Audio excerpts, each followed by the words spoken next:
Assalamualaikum warahmatullahi wabarakatuh. Bismillahirrahmanirrahim.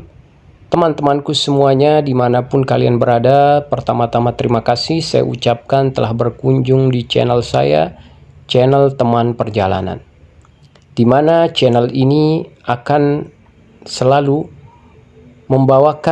mempersembahkan kepada teman-teman semuanya kisah-kisah yang nantinya kita harapkan bisa menjadi teman perjalanan bagi yang sedang beperjalanan, teman istirahat atau pengantar tidur bagi teman-teman yang akan tidur, dan teman nongkrong dan duduk bagi teman-teman yang sedang duduk dan nongkrong.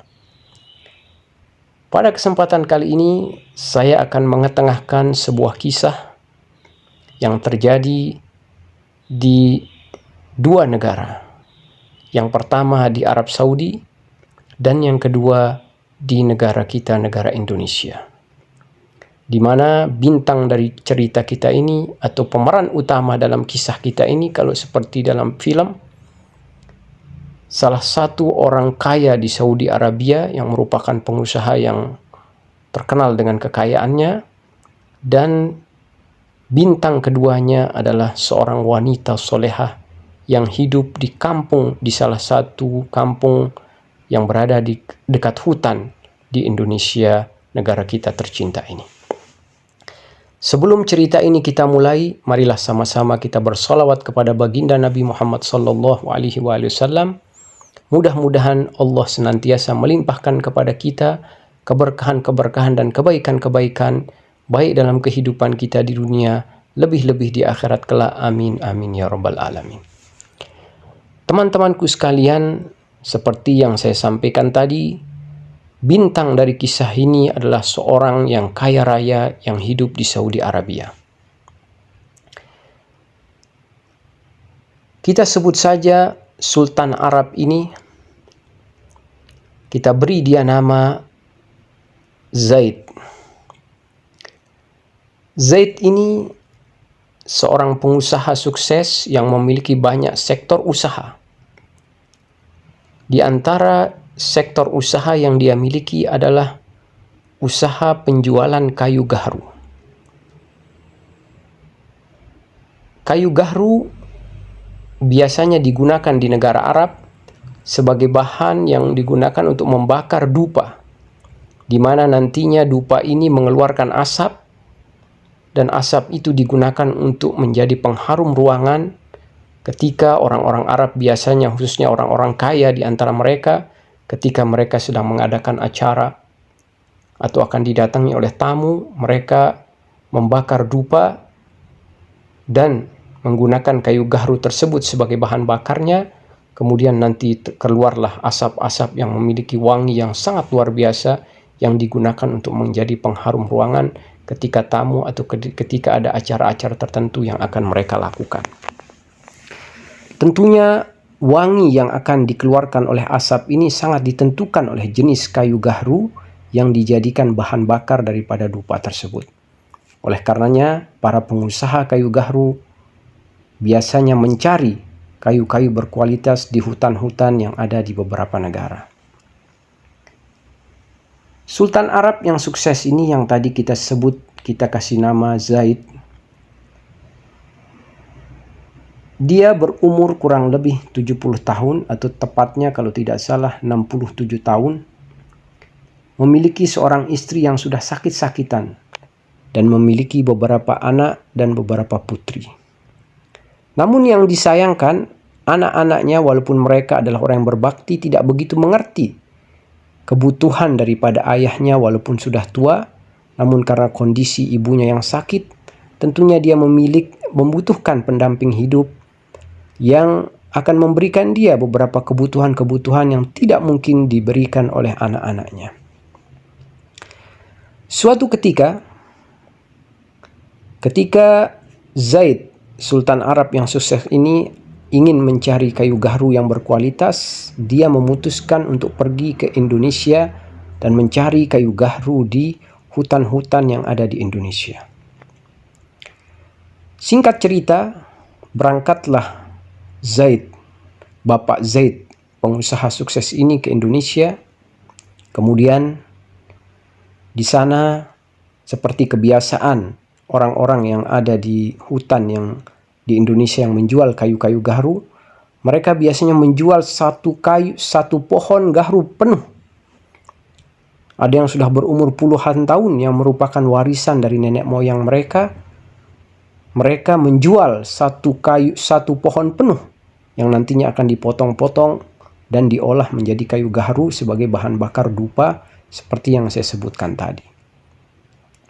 Singkat cerita, Bapak Zaid yang merupakan Sultan Arab pengusaha sukses ini akhirnya memberi beberapa pohon yang ada di salah satu hutan yang ada di Indonesia.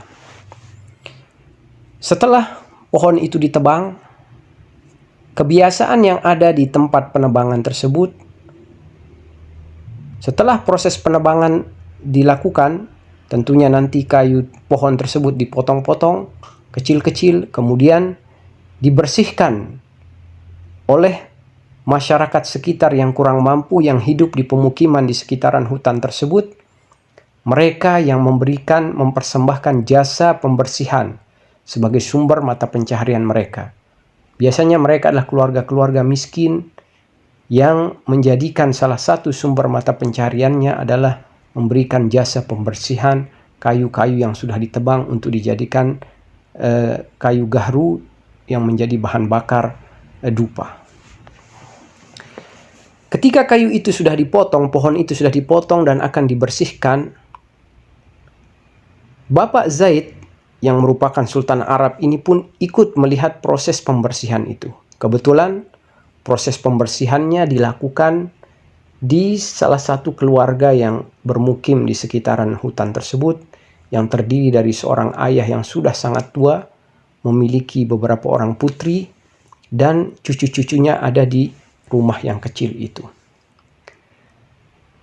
Ketika Sultan Arab ini, Bapak Zaid, ikut melihat proses pembersihan yang akan dilakukan oleh keluarga itu, salah seorang dari anggota keluarga, dia kebetulan seorang wanita, sedang melakukan sholat duha. Ketika dia sedang melakukan sholat duha, Bapak Zaid yang merupakan Sultan Arab ini merasa terkejut dan merasa heran melihat ada orang di hutan seperti ini, luar biasa masih mengingat Allah di jam seperti ini. Akhirnya dia bertanya, itu wanita itu sedang sholat apa?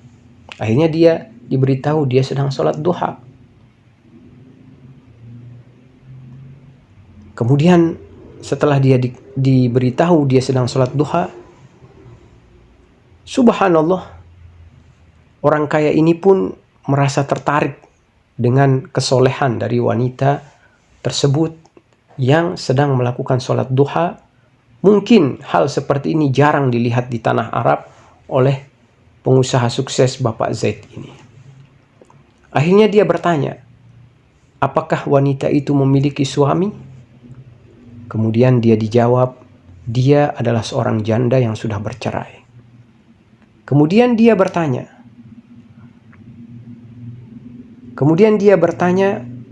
sekalian meminta tolong. Bisakah engkau tanyakan padanya, apakah dia siap untuk menjadi istriku apabila aku meminangnya? Setelah ditanyakan kepada wanita yang bersangkutan, dan dia ternyata siap apabila ada orang yang ingin menikahinya, Bapak Zaid langsung meminta supaya dilamarkan kepada orang tuanya. Tidak lama kemudian akhirnya Bapak Zaid bersama penerjemahnya dan beberapa orang yang menemaninya akhirnya melamar wanita yang tadi dilihat sedang melakukan sholat duha. Ketika dia melamar, sang ayah dari wanita ini bertanya, kenapa kamu memilih putri saya yang ini? Karena dia memiliki beberapa orang putri. Bapak Zaid dengan tanpa ragu dia berkata, saya tertarik dengan agamanya. Ketika saya melihat dia sholat duha, saya tertarik dan saya ingin memperistrinya. Langsung sang ayah pun berkata, "Pilihanmu tidak salah, dia ini adalah anakku yang paling baik, putriku yang paling baik." Akhirnya proses pernikahan pun terjadi dan Bapak Zaid menyewa sebuah kamar kecil di tempat pemukiman tersebut dan malam pengantin di sana. Subhanallah, yang tadinya Bapak Z hanya berencana untuk tinggal di pemukiman yang berada di dekat hutan itu hanya 2 minggu, akhirnya dia tinggal sampai 1 bulan. Dia begitu merasa nyaman dengan wanita Indonesia yang soleh ini.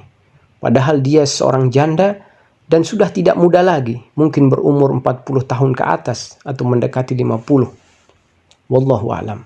Intinya dia sudah tidak muda lagi. Dan yang menjadi hal yang sangat aneh, wanita ini tidak bisa bahasa Arab, tidak bisa bahasa Inggris. Komunikasi hanya dilakukan dengan isyarat. Namun subhanallah, walaupun komunikasi hanya dengan isyarat, Bapak Zaid merasakan kenyamanan yang luar biasa ketika hidup bersama wanita ini. Setelah satu bulan, Bapak Zaid akhirnya memutuskan untuk kembali ke Saudi Arabia, ke keluarganya, namun tanpa memberitahu kepada anak-anaknya bahwa dia sudah menikah di Indonesia. Pada kenyataannya, Bapak Zaid ternyata tidak bisa berpisah dan meninggalkan wanita soleha yang ada di Indonesia ini, sehingga dia sering sekali melakukan perjalanan ke Indonesia, bolak-balik Indonesia, Saudi Arabia, untuk melihat istrinya yang telah memberikan kenyamanan yang luar biasa pada dirinya. Sampai suatu ketika Bapak Zaid sudah pulang dari Indonesia, Allah Subhanahu wa Ta'ala mengujinya dengan sebuah penyakit, dan Bapak Zaid memiliki firasat, sepertinya jangan-jangan penyakit yang menimpaku ini akan berujung kepada kematian, lebih-lebih usianya sudah tidak muda lagi, yang sudah mendekati 70 tahun. Akhirnya dia berpikir untuk menulis sebuah wasiat. Di wasiat itu dia sebutkan bahwa ayah kalian, di wasiat yang dia tujukan kepada ahli waris anak-anaknya, dia sebut di dalam wasiat itu bahwa kalian memiliki seorang ibu tiri yang berada di Indonesia, dengan beberapa penjelasan sehingga mereka mengetahui ibu tiri mereka tersebut. Bapak Zaid berkata, "Saya bisa saja menceraikannya supaya dia tidak mendapatkan hak waris, bisa saja saya menceraikan." Tapi luar biasa, Bapak Zaid tidak mau menzolimi wanita yang telah memberikan kenyamanan padanya. Bahkan untuk memastikan bahwasanya wanita tersebut akan diperlakukan dengan baik oleh anak-anaknya, dia memanggil anaknya yang paling besar dan dia berkata, "Wahai anakku, ayahmu ini sudah menikah di Indonesia dengan seorang wanita yang ada di pemukiman." Dia menyebutkan ciri-ciri, kalau tidak salah dia sebutkan tempat dan keberadaan daripada wanita tersebut yang ada di Indonesia. Subhanallah, 4 bulan setelah Bapak Zaid ini sakit, Allah pun mencabut ajalnya dan akhirnya Bapak Zaid meninggal dunia. Seperti biasa, anak-anak pun dan keluarga melakukan kewajiban mereka, menerima para pentakziah, orang-orang yang datang melayat, sampai akhirnya proses pemakaman pun selesai dilakukan. Beberapa hari setelah proses pemakaman selesai dilakukan, tentunya anak-anak pun berkumpul untuk membagi warisan yang ditinggalkan oleh ayah mereka. Singkat cerita, setelah mereka berkumpul dan akhirnya setelah dihitung, ibu tiri mereka yang berada di Indonesia mendapat uang warisan, mendapat bagian dari harta warisan ditinggalkan oleh Bapak Zaid berjumlah kurang lebih 2.500.000 rial Saudi Arabia. Kalau kita kurskan dengan uang Indonesia, jumlah ini sangat fantastis bagi seseorang yang hidup di perkampungan atau bahkan bagi orang hidup di kota yang tidak memiliki mata pencaharian yang betul-betul mampu memberikannya uang yang banyak. Kalau kita hitung 1 real itu kursnya 3.900, maka 3.900 dikali 2.500.000 kurang lebih jumlahnya 9.750.000.000. 9.750.000.000 rupiah. Akhirnya setelah mereka bermusyawarah, anak dengan saudaranya bermusyawarah, diputuskanlah salah seorang di antara mereka akan pergi ke Indonesia untuk menyerahkan harta warisan ini kepada ibu tiri mereka. Akhirnya salah seorang anak daripada almarhum Bapak Zaid berangkat ke Indonesia dan mencari ibu tirinya untuk menyerahkan harta warisan yang ia peroleh. Sesampainya di sana, dia berjumpa dan menyampaikan kepada ibu tirinya bahwa ayahanda kami, Bapak Zaid, yang merupakan suami daripada ibu, telah meninggal dunia. Seketika, wanita solehah itu menangis dengan tangisan yang luar biasa, yang menunjukkan bahwasanya dia betul-betul merasa kehilangan akan kepergian suaminya. Sang anak pun terharu melihat tangisan ibu tirinya yang menunjukkan bahwa dia pun betul-betul mencintai ayahnya, sekalipun perbedaan usia di antara mereka begitu sangat jauh. Kemudian sang anak menyampaikan bahwa kami bersama keluarga setelah bermusyawarah, kami telah menghitung bahwasanya ibu mendapat warisan dari harta almarhum ayah kami kurang lebih 2.500.000 real Saudi, yang kalau kita nominalkan, kita hitung dengan uang Indonesia sama dengan uang rupiah 9.750.000.000 rupiah. Akhirnya setelah ibu tiri dari anak-anak itu, yaitu istri dari almarhum Bapak Zaid, menerima uang itu, sang anak pun kembali ke Saudi Arabia. Teman-teman sekalian, cerita ini tidak berakhir sampai di sini. Jangan kemana-mana, kita akan lihat sambungan dari cerita ini. Apa yang dilakukan oleh seorang wanita yang hidup di kampung, di sekitaran hutan tempat orang mencari kayu gaharu, dengan uang yang nominalnya sangat fantastis, kurang lebih 9.750.000.000. Teman-temanku sekalian, setelah kurang lebih 2 tahun atau 3 tahun, salah seorang dari anak almarhum Bapak Zaid yang merupakan orang kaya raya di Saudi Arabia, dia berkata kepada saudara-saudaranya, "Aku ingin pergi ke Indonesia. Saya mau bertemu dengan ibu tiri kita untuk tetap menyambung silaturahmi karena dia adalah istri dari almarhum ayah kita." Akhirnya kebetulan anak ini yaitu anak yang dulu mengantarkan uang warisan tersebut. Akhirnya dia pergi dan tiba di Indonesia dan mencari ibu tirinya. Ketika dia tiba di rumah ibu tirinya, dia merasa keheranan. Karena dia lihat tidak ada perubahan yang terlihat. Rumah masih sekecil yang dulu. Rumah masih sesederhana yang dulu. Tidak ada bangunan-bangunan baru yang dilihat. Akhirnya setelah dia masuk dan berjumpa dengan ibu tirinya, menanyakan bagaimana kabarnya, dia langsung bertanya, "Wahai ibunda, engkau sudah menerima uang yang jumlahnya sangat fantastis. Kemana uang itu? Aku kira engkau pergi tinggal di kota, pindah ke kota, membeli rumah mewah dan tinggal di sana." Sang ibu hanya menjawab, sang wanita solehah ini hanya menjawab, "Tenang, uangnya sudah saya salurkan di jalannya. Uangnya sudah saya salurkan di jalannya." Sang anak pun tidak begitu paham apa maksud dari ibu tirinya yang mengatakan bahwasanya uang itu telah disalurkan di jalannya. Namun, untuk menghilangkan rasa penasarannya, akhirnya dia bertanya kepada ayah daripada ibu tirinya.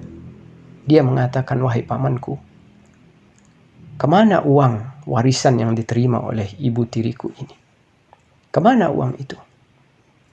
Akhirnya sang ayah menjawab,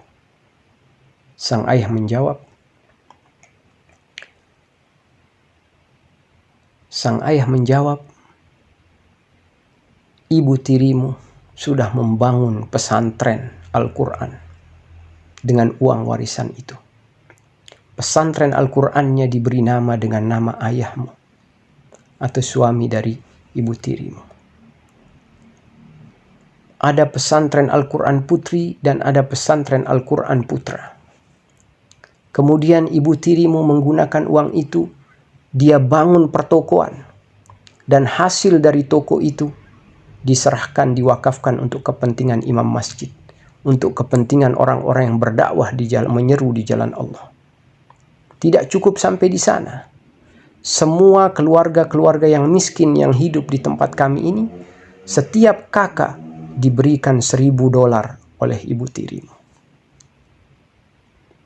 Tentunya anak almarhum Bapak Z ini pun terkejut, terkesima sambil terheran-heran, dan berkata pada dirinya, kami saja selaku anak kandung daripada bapak kami tidak membuatkan pesantren untuk bapak kami.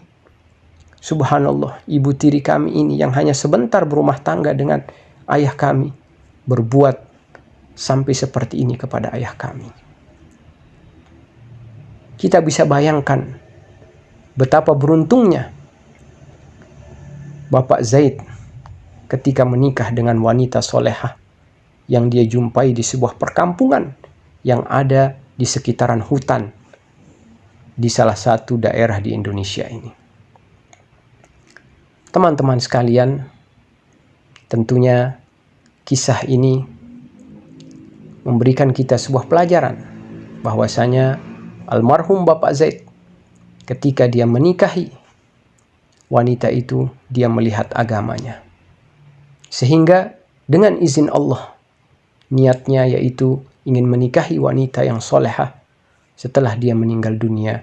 Ternyata niatnya dan kesolehan wanita itu bermanfaat baginya di dunia dengan kenyamanan yang dia peroleh ketika hidup bersamanya, dan di alam barzah sampai akhirat dengan amal-amal yang dibuat, sedekah jariah, pesantren yang didirikan, tentunya pahalanya akan diperoleh oleh Bapak Zaid yang ada di alam barzakh.